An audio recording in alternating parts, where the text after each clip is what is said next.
Il quarto d'ora accademico, come si dice, è passato, quindi possiamo cominciare. Con particolare piacere vi do il benvenuto a quella che è il secondo appuntamento dell'edizione autunnale del libro del 1803. Vi do il benvenuto da parte dell'amministrazione comunale di Mossa, nella nostra comunità, nella nostra villa storica, Villa Codelli. Credo che la bellezza di questa villa e di questa sala si commenti da sé e se posso permettere, diciamo che i colori autunnali la rendono ancora più suggestiva.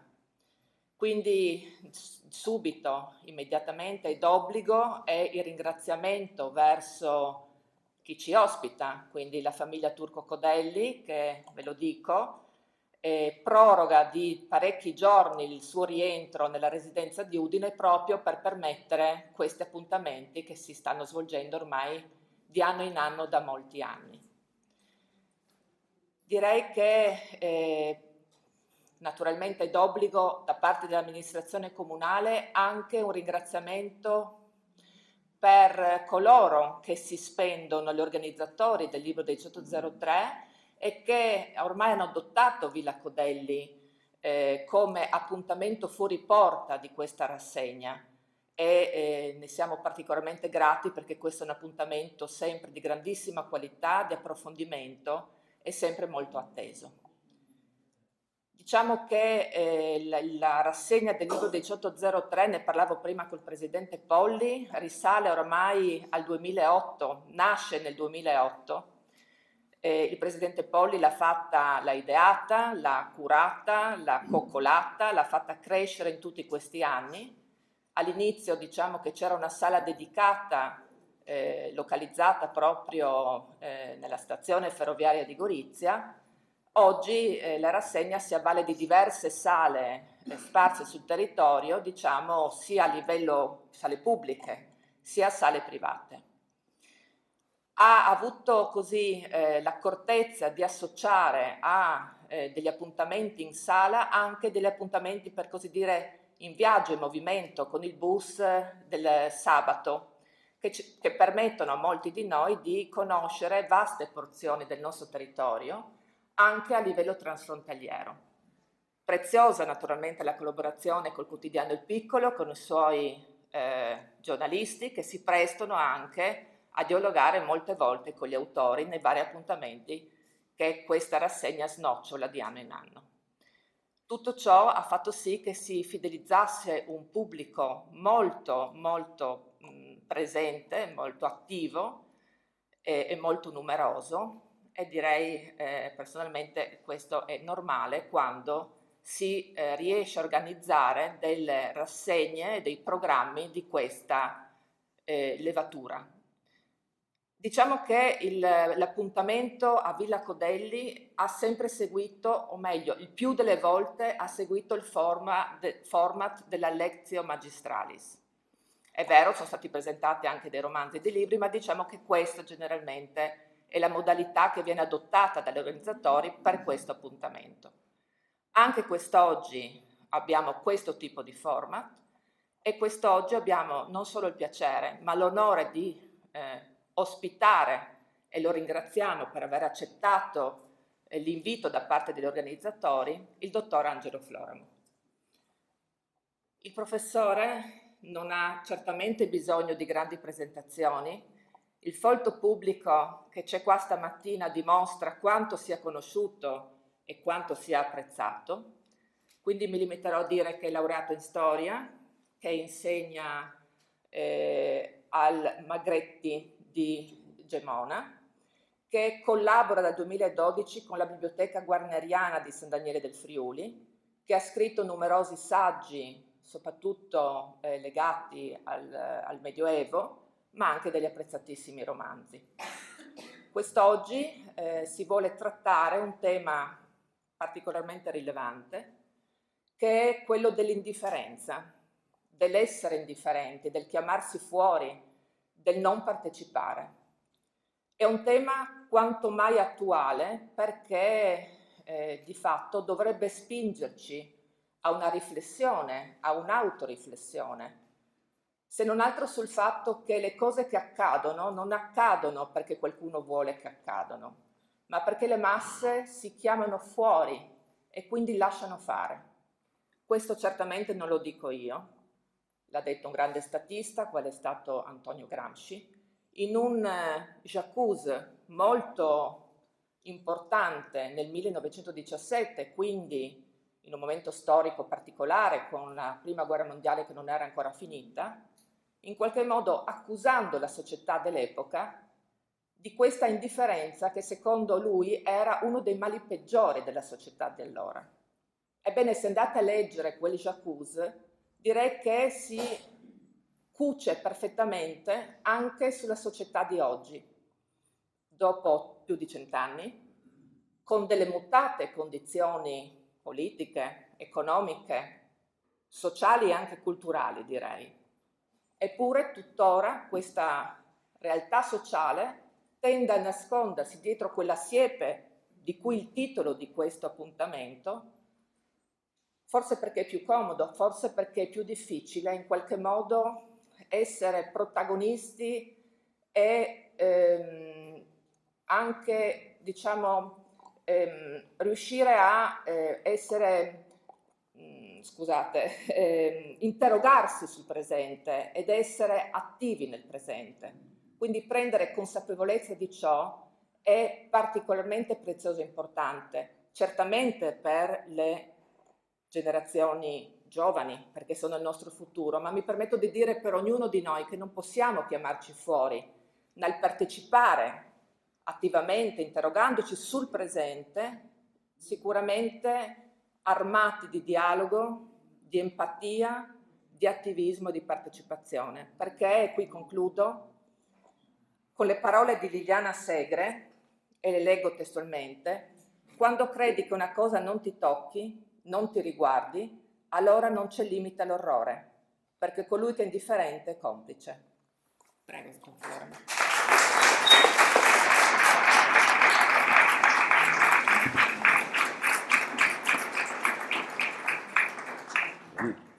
Buongiorno, dobar dan, mandi, bienvenuti a tutti, usando le lingue di questa nostra bella terra rurale, intensa, attraversata da molte frontiere, che purtroppo nel corso della storia qualcuno ha deciso di tramutare in confini, ammazzandone quindi l'anima e la ricchezza di porosità e di inclusività. E giusto per rimanere in tema, se le frontiere sono degli abbracci, i confini invece diventano delle siepi molto alte, oltre le quali diventa quasi impossibile o difficile guardare. Per me è molto caro essere qui oggi, anche perché in questo luogo vivo quasi un déjà vu.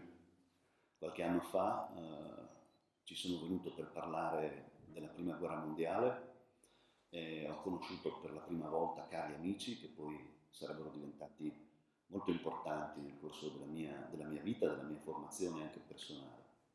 E quindi oggi parliamo proprio di siepi. Ad Auschwitz c'è una siepe. E io vi confesso che, pur essendo insegnante da tanti anni, ho iniziato a insegnare nel 1990, ad Auschwitz non ho mai avuto il coraggio di accompagnare una mia classe di studenti, fino a pochi anni fa. E non ho mai avuto il coraggio di accompagnarli per quella flebile vigliaccheria che prende me, prende in tanti, nel doversi raffrontare con una storia che ci appartiene e la cui responsabilità profondamente è anche nostra, per quanto ce ne chiamiamo sempre fuori. Partendo da Auschwitz, ma potremmo ovviamente veleggiare, come faremo in questa chiacchierata, in 1000 altri luoghi di esclusione, più vicini o più lontani, sia al nostro tempo che al nostro spazio. Perché ogni volta che una donna o un uomo liberi vengano privati della loro dignità di uomini e di donne, la responsabilità non è unicamente di coloro che infliggono tale profonda anomia, perdita di identità e perdita di dignità, ma come diceva la sindaca adesso nelle sue belle parole introduttive, la responsabilità resta una responsabilità di tutti, quindi anche la mia. E allora per anni Auschwitz l'ho spiegato utilizzando meravigliosi filmati, documentari, ricorrendo a grafici, a istogrammi, a rappresentazioni, a censimenti, a statistiche, e mi sono dimenticato per anni di che cosa davvero volesse dire quella fabbrica della morte perfettamente organizzata, cui tutti misero mano all'epoca o per la loro voluta indifferenza oppure perché molto spesso la morte degli altri può diventare un business, può diventare un affare. E com'è allora che mi è capitato di trovare il coraggio di andare a visitare Auschwitz? L'ho trovato l'anno in cui il preside della scuola in cui insegno mi ha affidato una quinta che nessuno voleva. Se ci sono insegnanti in sala si rendono conto che quando un preside ti dà una classe disastrosa, la tua prima, la tua prima idea è quella di chiedergli ma perché? Cioè che cosa ho fatto? Ho fatto qualcosa di male, mi sono comportato male gli anni scorsi, perché me la dai? Sono quelle classi in cui generalmente confluiscono tutti coloro che comunemente non vengono chiamati bravi ragazzi o brave ragazze. Sono quelli che si sono inciampati nel corso degli anni. In una quinta è facile del genere, è facile trovare paradossalmente persone molto mature, nel senso che possono avere anche 24 o 25 anni d'età. Sono figure, e questo riguardava quella classe in particolare, che hanno molta poca dimestichezza con il congiuntivo e con il condizionale, mentre la condizionale la conoscono molto bene, perché hanno avuto a che fare parecchio con le forze dell'ordine e alle volte anche con i tribunali. Sono quelle classi che quando apri il registro ti rendi conto che, dico io per fortuna, la nostra scuola sta diventando lo specchio della società nella quale viviamo, e lo dicono i nomi che campeggiano nel registro, che vengono dal Maghreb, giungono fino al Medio Oriente, Afghanistan, Iran e poi via a perdita d'occhio e di fiato verso buona parte di quella altra umanità alla quale noi raramente diamo la giusta dignità che dovrebbe avere. Ci sono sempre gli altri che se ne stanno oltre quella siepe, il buio oltre la siepe, per citare un'opera importante. Ecco, e dentro quel buio c'è tutto un brulicare di volti, di storie, di destini che ti trovi nella società, anche in classe. E con loro ho trovato il coraggio, perché con una classe così tu non puoi pensare di organizzare un anno, tra virgolette, normale. Devi dimenticarti il programma ministeriale e diventi un insegnante e riscopri quello che significa essere un insegnante, che non è un comunicare istogrammi o percentuali, ma è riuscire a parlare di quella che dovrebbe essere davvero la missione di un insegnante, e cioè la problematicità dell'esistere, dell'esistenza, tenendo conto del fatto che molte di queste ragazze e molti di questi ragazzi avevano esperito situazioni paradossalmente molto vicine a quelle di coloro che a Auschwitz arrivarono, perché molto spesso erano in fuga da paesi in guerra, erano stati cacciati in quanto appartenenti a famiglie considerate indesiderate o indesiderabili, figli di dissidenti, o più semplicemente persone che avevano fame o avevano paura, o la cui casa era stata distrutta, o la cui madre era stata violentata e poi uccisa, e quindi cercavano altrove quella speranza di vita e quella dignità di vita che nel loro paese non era data. E quindi loro mi hanno dato il coraggio e ho chiesto loro se mi accompagnavano ad Auschwitz, ribaltando la situazione, perché in genere è l'insegnante che accompagna ad Auschwitz. Io ho chiesto di essere accompagnato, perché, e sarà strano ed è una cosa che mi piace spesso ripetere, il mestiere dell'insegnante è un mestiere estremamente interessante e anche molto privilegiato, per il semplice fatto che tu hai questa sensazione, cioè di guardare dentro gli occhi delle persone molto più giovani di te, che avranno la possibilità di mantenere la luce che risplende dentro il loro sguardo molto più a lungo di quanto la luce che risplende nel tuo ormai avrà possibilità di durare, per motivi anagrafici. I miei occhi, che sono già abbastanza offuscati, saranno spenti quando i loro continueranno a guardare, a vedere, a rendersi conto del mondo, a stupirsi, a meravigliarsi. E questo è appassionante, perché se è vero che ogni uomo e ogni donna è un'isola, è vero che i naufraghi hanno sempre bisogno di inserire in una bottiglia un cartiglio con alcune parole, con alcune riflessioni, un insegnante ha il privilegio non di avere delle bottiglie da riempire, ovviamente, ma persone che sono interessate a riempire, sì, delle borracce di acqua che permetta loro di fare delle traversate molto lunghe. E quindi io ho questa presunzione che alcune poesie, alcune idee, alcuni filosofi, alcune speranze entrino dentro questa loro borraccia e li possano accompagnare quando il mio cammino sarà già ormai fermo da tempo. E quindi parto con loro.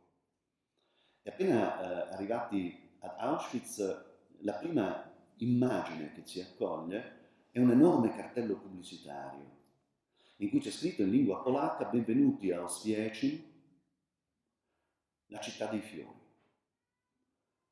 E nel momento in cui lo guardiamo, subito ci rendiamo conto che c'è qualcosa che non funziona, c'è un cortocircuito. Benvenuti a Oswiecim, la città dei fiori.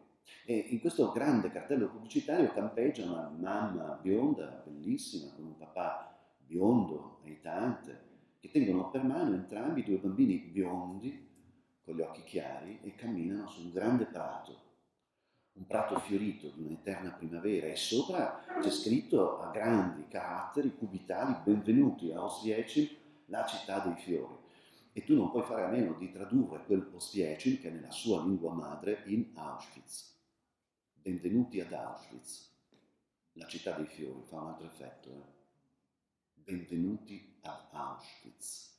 Era quello che generalmente le orchestrine, cantando, ripetevano a quella brulicante umanità che si fermava sui binari e scaricava quello che presto sarebbe finito o dentro una camera a gas, un forno crematorio, oppure nelle baracche e nella galassia, nell'arcipelago di lavoro, di orrore, di botte, di disperazione, di morte, di odio. Benvenuti ad Auschwitz. Bene, cominciamo a visitarla, Auschwitz, e l'impressione è quella che immagino provino tutti, quelli che hanno l'opportunità e anche il dovere di incontrare quella disperazione, che è la disperazione che nasce quando l'umanità abdica da se stessa, quando l'uomo si dimentica di essere tale, uomo con la U maiuscola, ovviamente. E alla fine di questo che impropriamente potremmo chiamare giro, in cui molte sono le cose che fanno orrore, al di là del nostro immaginario collettivo, per esempio il selfie fatto davanti al luogo della morte. Viene da pensare che la nostra società si stia davvero imbarbarendo, trasformando tutto in un selfie, in una possibilità di metterci la faccia, ma non metterci la faccia come ci insegnavano i nostri genitori: devi metterci la faccia per testimoniare i luoghi, i tempi, le idee. No, metterci la faccia vuol dire che l'ego vale più del nome. E quello che io sono, il sorriso che faccio, implica una negazione di tutto il resto. È la prima forma di negazionismo, la più grave, il sostituirsi a tutto il resto. Ma usciti da questo attraversamento del male, del dolore, del volto peggiore della storia, da insegnante ovviamente, non potevo fare altro che chiedere a quella impropria congerie che si chiama classe che cosa li avesse colpiti di più. E mi immaginavo che potessero inserire nella lista, che è lunga, tante delle cose che avevano colpito me. Mi immaginavo che qualcuno mi dicesse la stanza delle scarpe, una stanza enorme, grande, piena di scarpe. È curioso come le scarpe raccontano chi siamo, scarpe di operai infangate, oppure sandali piccoli, di pezza, sandali di bambini, di bambine, uno stivaletto un poco più elegante, forse una ragazzina, una giovane donna. No, non me l'hanno indicata nella lista. Allora pensavo che inserissero sicuramente la camera a gas, quel senso di oppressione che provi quando entri in un luogo che è stato scientificamente studiato per massimizzare la morte, per riuscire a non sprecare nulla, né nel tempo né nell'esito, perché c'è qualcuno che l'ha studiato, ha fatto i calcoli, ci ha messo dell'applicazione, dell'attenzione, dell'intelligenza, semmai può essere definita intelligenza, ma nessuno mi ha parlato della camera a gas. E allora immaginavo che mi parlassero dei capelli, delle montagne di capelli. Alcuni di questi ancora sotto forma di treccine. Una treccina appartenuta a una bambina di 3 anni, 4 anni, con il fiocchettino rosa ad ingentilirla.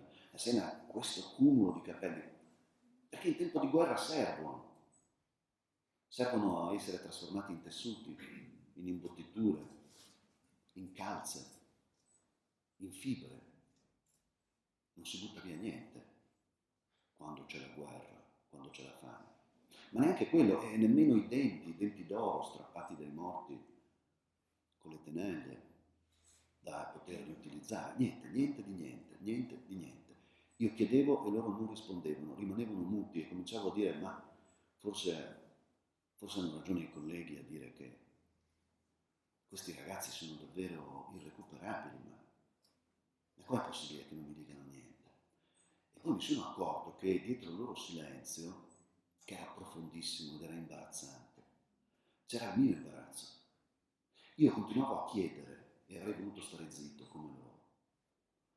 Fino a che a un certo punto tra le ragazze una si mette a piangere e trovo il coraggio di chiederle ma perché stai piangendo? E lei mi risponde perché questa è anche la mia storia. Ovviamente lei non è ebrea, ovviamente non è nata in anni per cui potesse essere costretta ad essere deportata in un campo di concentramento, ma è una ragazzina musulmana, una ragazzina che è scappata da una terra violentata dalla guerra, una ragazzina che poi ho scoperto aver subito violenza ed essere finita in un campo di concentramento di fatto, prima di arrivare in Italia. E quindi quella era la sua storia ed è stata la mia prima lezione, la prima lezione che io ho ricevuto da loro. E poi uno ha avuto il coraggio di alzare la mano, Stojan Macedone, enorme, un ragazzo poderoso, grandissimo, figlio di pastori. In Macedonia i suoi genitori facevano i pastori sulle montagne e lui continuava a fare il pastore sulle montagne della Carnia, in un piccolo villaggio che aveva accolto la famiglia. Stojan enorme alza la mano e dice: prof, a me ha colpito la siepe. E io scuoto la testa da stordito quali sono e nella mia lingua materna friulana mi dico non ha capito niente, non ha capito niente, no, santo cielo. In che senso Stojan? La siepe, con quell'atteggiamento che hanno di solito i professori, i saccenti, ma in che senso la siepe Stojan? E lui mi dice, ma sì, prof, la siepe di Herr Commandant, la siepe che divide la casa di Herr Commandant dal resto del campo. La siepe, da una parte c'è la casa di Höss, il comandante del campo di concentramento. Riuscite a c'è qualche problema forse con il... Provo a tenerlo in un altro modo, così, forse così è meglio.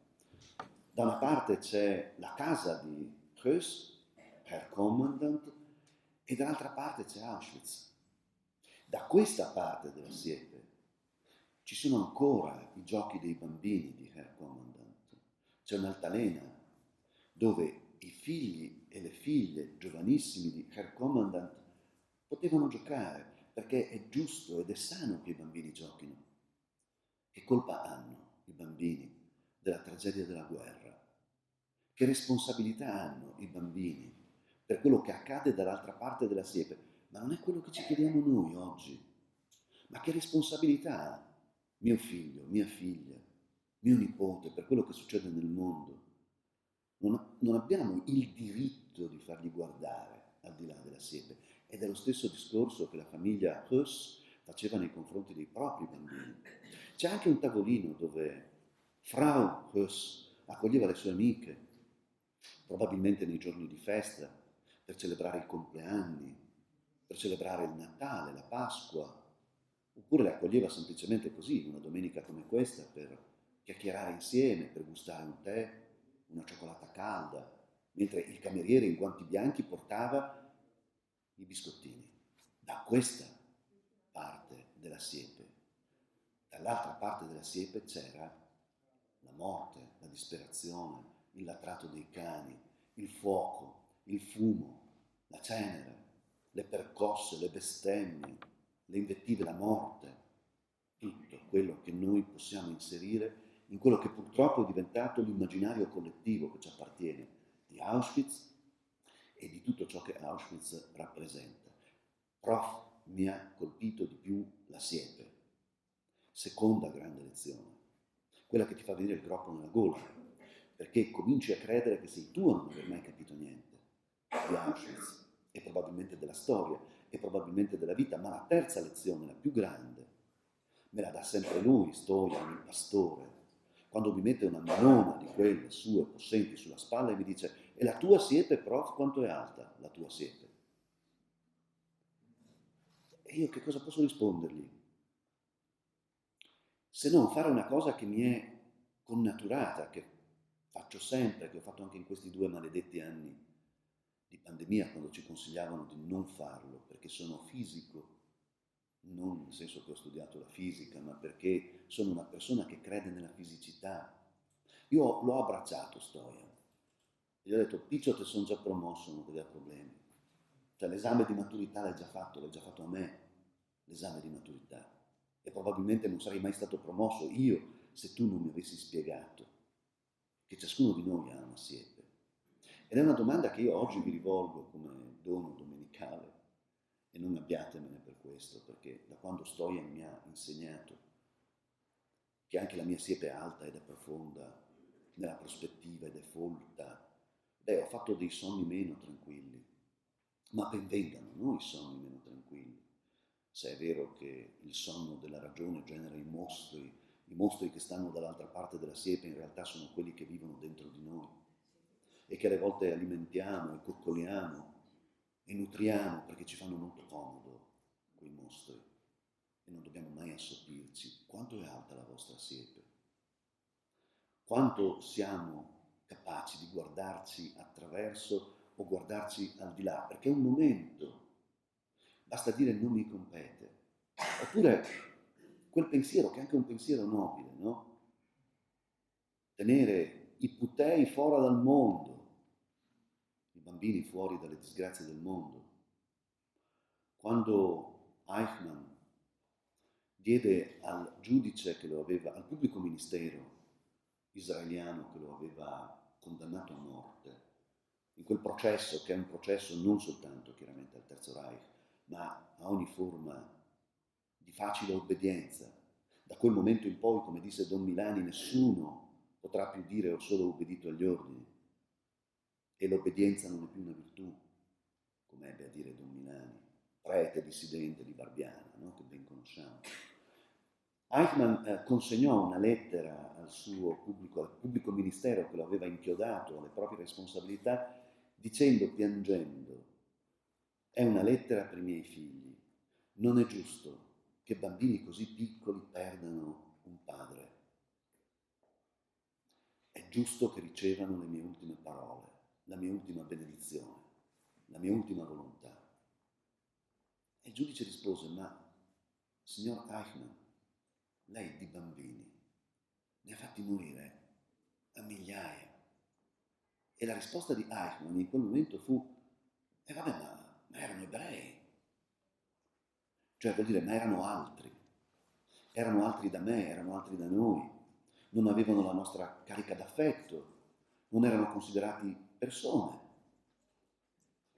A me può dispiacere nel vedere un vitellino che va al macello, ma non ci perdo l'anima dietro, non mi sento colpevole se mi mangio una Wiener Schnitzel con le patatine, perché non lo considero parte di quella che è la mia umanità. C'è una canzone Klezmer durissima sul vitellino che va a morire. Perché non sei nato aquila? Scrive il padre prima di andare al forno crematorio assieme al figlio. Perché non sei nato aquila? Perché sei nato vitellino? Ecco, è quello che dobbiamo chiederci guardando la siepe. Non esistono aquile, non esistono vitellini, esiste una unica umanità ed è un'umanità che molto spesso è dolorosa perché non viene riconosciuta. L'ha giustamente citata Liliana Segre in quel discorso che ha fatto agli studenti. Ha parlato della ragazzina invisibile.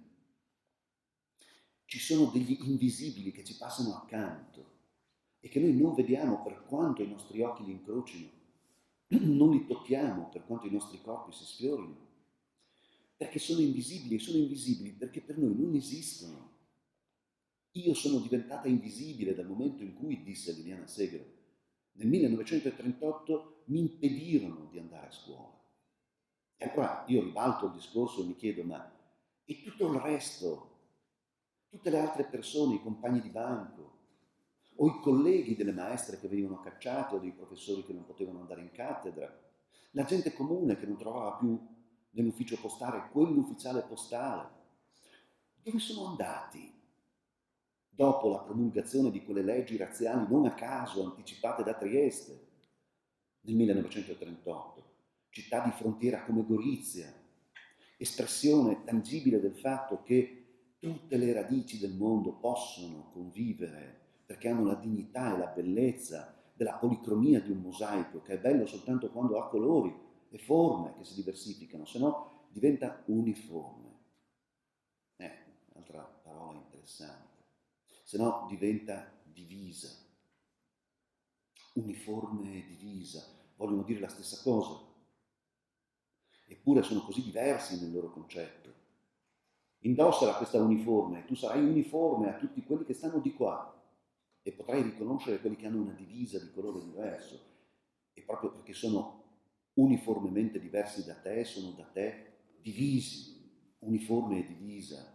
Sono così amanti i fascismi delle uniformi e delle divise, proprio perché ci rendono uniformi e nello stesso tempo separati dagli altri.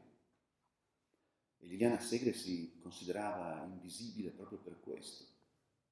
E non si levarono molte voci nel condannare questa cosa, la responsabilità comune, condivisa, per continuare a giocare con le parole, che non vuol dire essere con una divisa, ma significa essere in grado di condivisione, quello sì è interessante, essere in grado di empatia, essere capaci di comprendere che la sofferenza dell'altro è mia responsabilità, I care, mi sta a cuore. Una voce che arriva dal Gange di Gandhi, oltrepassa gli oceani, approda su quelle colline dell'Alabama, dove un nero diceva speriamo che il mio sogno si realizzi, e cioè che i figli degli schiavi, i figli dei padroni un giorno su queste colline dell'Alabama possano nutrire il mio stesso sogno. I care, mi sta a cuore, mi prendo cura di loro. Non sono degli invisibili, sono dei muri contro i quali sbatto la faccia, perché non sono loro i muri, ma loro sono le vittime di quei muri che qualcuno ha alzato perché io non li possa vedere. Quando la siepe diventa muro, diventa confine, inaridisce ancora di più il cuore, perché assume la subdola e terribile consapevolezza della legittimità. È la legge, ho soltanto obbedito agli ordini, ma è così, ma che cosa posso fare io? È la legge. Ma il teatro greco ce l'ha insegnato fin dai primordi, che legge non vuol dire necessariamente giusto, che legittimo non vuol dire necessariamente che sta bene.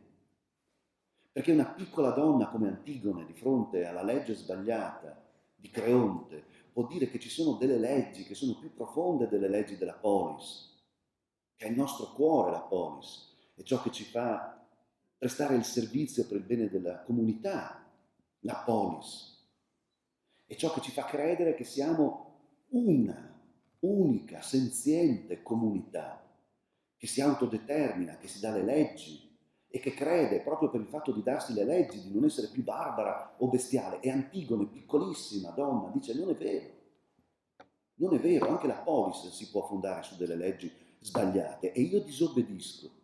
E insegna nel IV secolo a.C. che la disobbedienza è sacrosanta, perché obbedire non è più una virtù. Che la disobbedienza significa molto spesso tagliare quelle siepi che sono state fondate per legittimi motivi. E la legge può essere orribile, ma chiaramente diventa difficile porsi contro la legge, perché significa adottare un pensiero che è illegittimo, significa diventare banditi, significa scegliere di stare da una parte che non è quella considerata giusta, cioè significa scegliere di essere partigiani. E ben vengano quelli che hanno scelto di essere partigiani. Banditen, non a caso, così chiamati. Quando li impiccavano gli mettevano addosso un cartello con sottoscritto banditen, erano contro la legge. Ma la legge non è sempre giusta e la legge spesso ci inganna e ci disonora. E allora una volta una signora ebbe a dirmi durante una chiacchierata amabile come questa: ma lei crede che il fascismo sia presente nel nostro paese o no? E io ho avuto l'impudenza di ricordarle che poco tempo fa un uomo politico molto in vista di questa nostra Repubblica ebbe a dire appunto che il fascismo è qualcosa che compete soltanto ai libri di storia, che il fascismo si trova solo ed esclusivamente nei libri di storia e quindi nessuno di noi deve temere che il fascismo possa tornare. E io ho detto a questa signora che ero d'accordo, esattamente d'accordo con quest'uomo politico.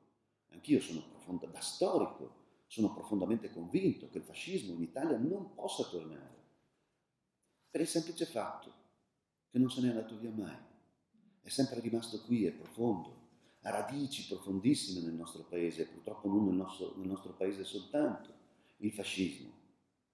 Perché ogni volta che tu nutri un retropensiero per cui quell'io di cui parlavamo prima diventa molto più importante del noi e le ragioni tue, del tuo personale benessere, di coloro che consideri la tua gente, vengono prima di tutti quelli che invece tu consideri gli altri, allora gli altri diventano invisibili, perché sennò sarebbe troppo duro per te dover ammettere che la loro sofferenza sancisce il tuo benessere. E questo è un pensiero fascista, perché è il me ne frego, che non è casualmente il motto coniato, inventato dal fascismo, che, e ne parlavamo qualche giorno fa a Cervignano, un festival del coraggio, deriva da un'azione che è spaventosa, cioè io mi masturbo, quello vuol dire me ne frego, mi passo la mano provando piacere fine a se stesso, soltanto mio, non condiviso, me ne sbatto, quello è il concetto. Ed è forte, perché dietro a quella parola lì noi non riusciamo mai a leggere tutta la violenza che ci sta, che è quella magia che trasforma il mondo in larve, in fantasmi. Gli altri, le cinici, i pidocchi, le pulci, come venivano chiamati i nostri fratelli sloveni di questa regione, dai fascisti, le zecche, da disinfestare, da pulire, da eliminare. Non è difficile essere fascisti, è facilissimo, basta semplicemente non pensare. E il pensiero è un tarlo che ti può far male, ma capita a tutti, anche a me è capitato. Quante volte ci capita di provare un pensiero e poi dopo ci fermiamo un attimo e diciamo: un momento, cosa sto facendo? E ormai è costumanza che io vada alla memoria ad un caso che mi è occorso non molto tempo fa, un paio di anni fa, 3 anni fa al massimo, che mi ha aperto questo tipo di consapevolezza. Mi avevano chiamato a Praga, all'Università Carlo di Praga, a tenere una lezione su Dante. Bello. Una lezione su Dante a Praga, a dei ragazzi dell'Università di Praga, l'Università Carlo IV. Però ho chiesto: ma come possiamo comunicare? Sanno, sono un corso di italianistica, no? Ovviamente, chiedono una lezione su Dante, saranno di un corso di italianistica. Ah no, l'italiano proprio non lo conoscono. È un po' difficile, perché come faccio? Lo spiego Dante in inglese, come faccio? In the middle of the walk of my life. No, assurdo, cosa fai? Ma tu vai, vedrai che... ho pensato, ma cosa gli spiego di Dante? Faccio parlare Dante, no? La cosa migliore, fai parlare Dante. Ma cosa puoi far dire a Dante, tramite Dante, che un gruppo di ventenni praghesi che non masticano l'italiano possa capire? Poi, canto quinto dell'inferno, Paolo e Francesca, il canto dell'amore, che è un capolavoro assoluto e straordinario, se non per il fatto che Dante fa tacere l'inferno, impone all'inferno il silenzio, l'inferno, no?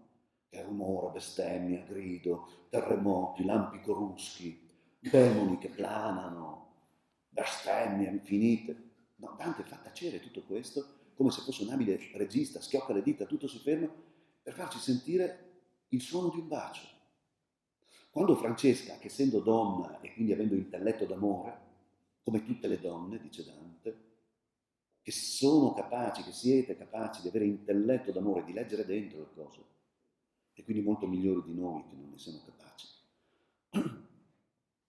E quindi forse molto più dignitose nell'attraversare la storia, e per questo spesso vittime della storia, perché le vittime della guerra non sono i soldati, e questo lo dicono le statistiche, la minima parte delle vittime di guerra sono quelle in divisa. La maggior parte delle vittime delle guerre sono civili e il 90% dei civili che sono vittime della guerra sono donne, perché ci si accanisce sempre con la parte migliore, quando si vuole svilire, quando si vuole uccidere, quando si vuole violare, stuprare, violentare, deportare, far piangere. Butti giù non la parete in cartongesso, butti giù la parete portante, la colonna portante della casa, quando vuoi buttare giù una casa. Per quello se la prendono sempre con voi, con le donne.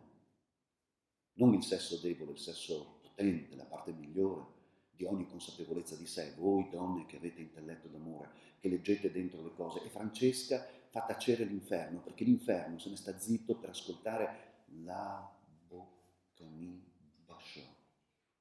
E io spiegai a questi ragazzini di Praga che, e chiesi loro, ripetetelo, please repeat, la bocca mi basciò. E nel momento in cui loro lo ripetevano, non avevano bisogno della traduzione, perché stavano già baciando. Perché nel momento in cui voi dite la bocca mi basciò, mettete labbra, lingua, denti, nella posizione in cui la mettete quando baciate qualcuno che amate, quando baciate qualcuno di cui volete godervi il miele, la rugiada, il sussurro, il fiato, il respiro.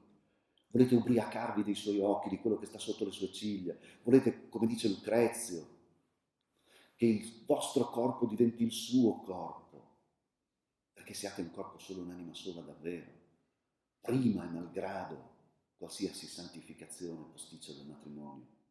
Basta l'amore. E poi ci mette anche il brivido Dante, tutto tremante, tutto tremante.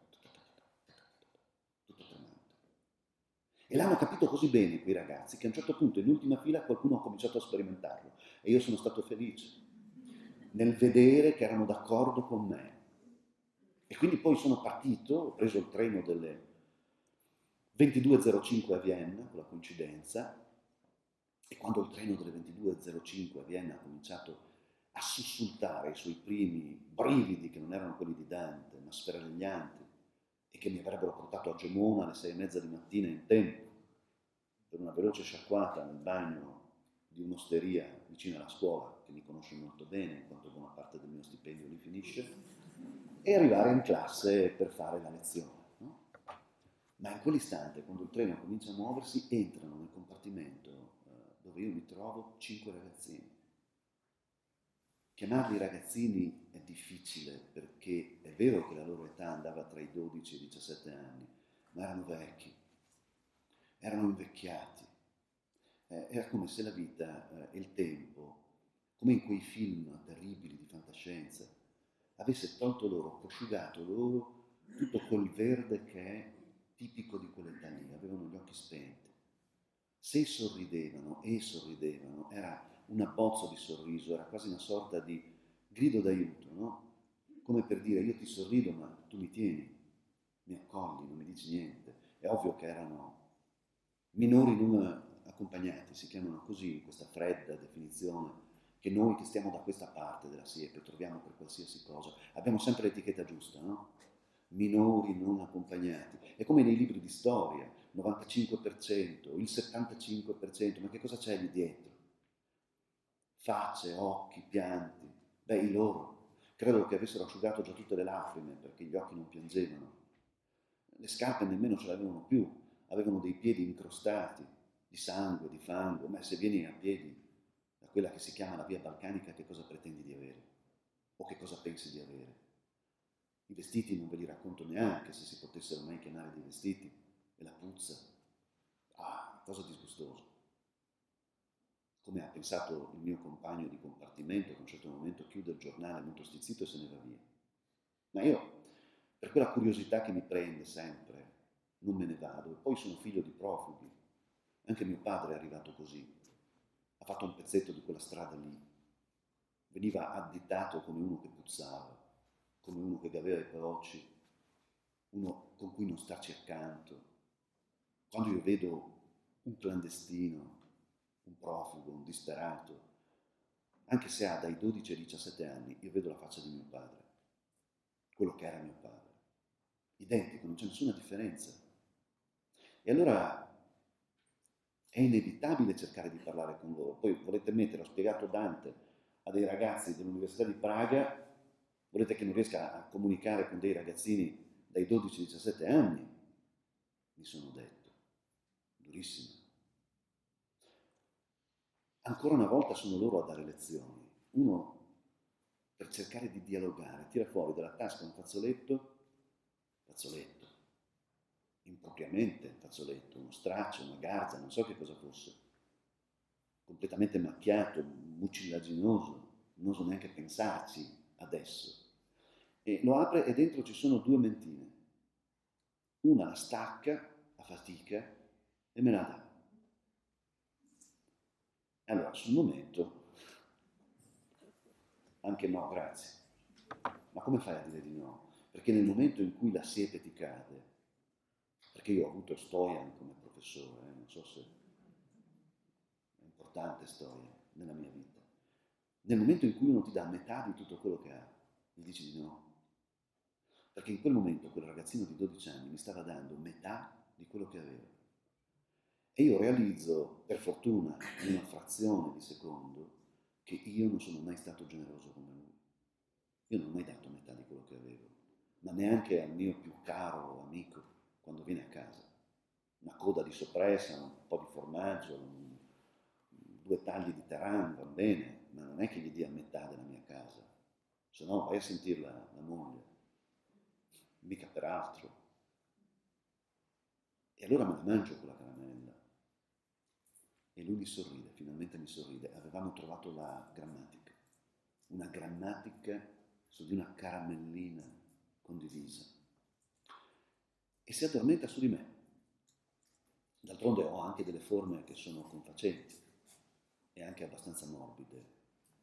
E in un momento la notte passa e arriviamo a Villach, ultima stazione prima del confine di Stato. Ultima stazione prima del confine di Stato. Ultima stazione, la sentite proprio, no? Ultima stazione prima del confine di Stato.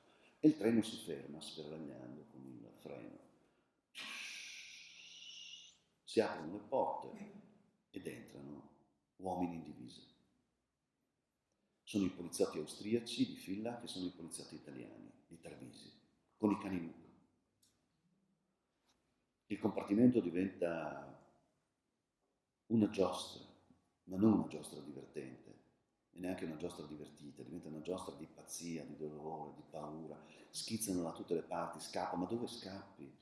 Ma dove vai? Che sono saliti da una parte, saliti dall'altra, ti butti giù dal finestrino che non si può neanche più aprire come nei treni di una volta, perché è tutto blindato. Cosa fa? Perché è tutto blindato. Ma che pensieri mi vengono nella testa? Impropri, stupidi, il treno con i finestrini blindati, ma dai, ma dove siamo? Ma sarai stanco? Ma che pensieri fai? E poi sarà stato l'incerto lucore dell'alba, ma era come se tutto fosse in bianco e nero, come quei film che abbiamo visto tante volte, ve li ricordate quei film? Ma quante volte li abbiamo visti? Addirittura i registi adesso quando raccontano quei giorni fanno i film in bianco e nero, no? Insomma, entrano con i cani nel compartimento ed è rimasto soltanto il più piccolo. Perché sa che io lo difendo, mi ha dato metà di quello che ha già un'ipoteca enorme. E io che cosa faccio? Tiro fuori, ma neanche lo guardo il bambino. Tiro fuori la mia carta d'identità e la mostro al milite. Perché la mia coperta di Linus, perché io sono un cittadino della comunità europea, perché sono un cittadino italiano, e prima guardo e dico sì, non è scaduta, giusta, e sono tranquillo. E sono tranquillo, lui no. Lui no che non è tranquillo, chiude gli occhi. Chiude gli occhi e si copre la faccia con le mani. E quel poliziotto italiano comincia a giocare con il collega e comincia a dire ma chissà dov'è questo bambino? Oh, non c'è più. È scomparso, un piccolo mago. Harry Potter abbiamo nel compartimento ferroviario. Dove sarà, dove sarà, dove sarà? E poi a un certo momento gli stacca le mani di violenza e gli fa bubusettete! E il bambino si mette a piangere. No, lo prende in maniera anche abbastanza sgraziata, lo porta via, lo porta giù dal treno. E l'ultima immagine che io riesco a vedere, prima che il treno riparta, sono questi 5 ragazzini, i cani lupo, gli uomini in divisa, il treno che comincia a partire ed è come una pellicola. Perché i finestrini che passano sono come i frame di una pellicola. E io comincio a dire, ma io non ho detto niente. E avrei tante cose da poter dire a un uomo che si comporta del genere in divisa. Tanto più che l'ultimo sguardo, l'ultimo, quello che viene dal marciapiede della stazione, è tutto per me, e me l'ha lasciato lui quello sguardo. Ed è uno sguardo in cui in quel silenzio c'è un'accusa che è durissima, che dice ma perché non mi hai difeso? Ma perché non hai detto niente? E io gli rispondo, ma a distanza gli rispondo in realtà, rispondendo a me stesso, ma Piccio, cosa può fare? Quell'uomo cosa faceva? Il suo dovere. Era stato ingaggiato, obbediva degli ordini. Obbediva a degli ordini. Boh, insomma, non paragonerai mica un poliziotto della polizia di Stato italiana. Ma dai, ma che retropensiero ti fai? Poi adesso hai ancora un'oretta di tempo, girati dall'altra parte, riposa, che alle 6:30 siamo a Smona e devi andare a insegnare alla tua classe. Insegnare. E cosa insegna la tua classe? Quando avresti voluto dire a quel signore lì che c'è un libricino che si chiama Costituzione Italiana, che è nata, come diceva Pietro Calamandrei parlando agli studenti di Milano, a 10 anni dalla fine della guerra, nel 1955, ragazzi, e lo diceva piangendo Pietro Calamandrei, non è un fascicolo di carte, è un testamento che vi hanno lasciato centinaia di migliaia di morti, firmato col loro sangue. E volevo dirglielo a quel signore lì in divisa, che lui aveva giurato su quella Costituzione e che in quella Costituzione c'è un articolo che dice che in qualunque luogo del mondo, ma proprio in qualunque luogo del mondo, se c'è anche una sola persona che non gode dei diritti che questa Costituzione sancisce, la Costituzione italiana, unica al mondo, dice lo difendo io. Ma la Costituzione italiana lo dice, quella su cui hai giurato tu, che adesso stai scherzando con il dolore di un bambino di 12 anni, che ha le scarpe sfasciate di sangue, di fango, di dolore, di tristezza. E non gliel'ho detto. Perché non gliel'ho detto? Ma perché il fascismo non se n'è mai andato via, perché quello vuol dire essere fascisti. Non vuol dire andare alle adunate in piazza, vestire da orbace, salutare con la poderosa mano tesa, fallica, ad indicare il macismo della patria, dei confini, delle bandiere. Il fascismo è girarsi dall'altra parte, è quella fascia grigia che dice che non mi compete. Fascismo è quando tu fai la battutina sui froci, quando pensi che uno sia un negro, quando credi che ci siano le puttane. Significa mettere le giuste categorie su ciascuno.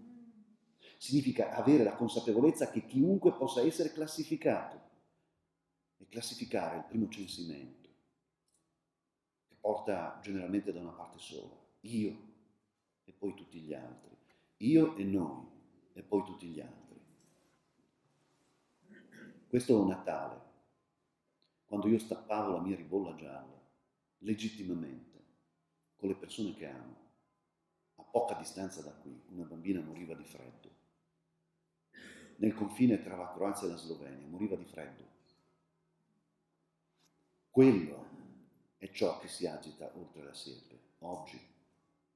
E se oggi paradossalmente è facile, anche se non scontato, dire mai più davanti ad Arbeit macht frei, dico paradossalmente perché quella visita provvidenziale ad Auschwitz mi ha anche fatto conoscere un gruppo di bravi camerati che andavano a portare ad Auschwitz le rose e i fiori per i bravi camerati che erano morti fedeli al Führer.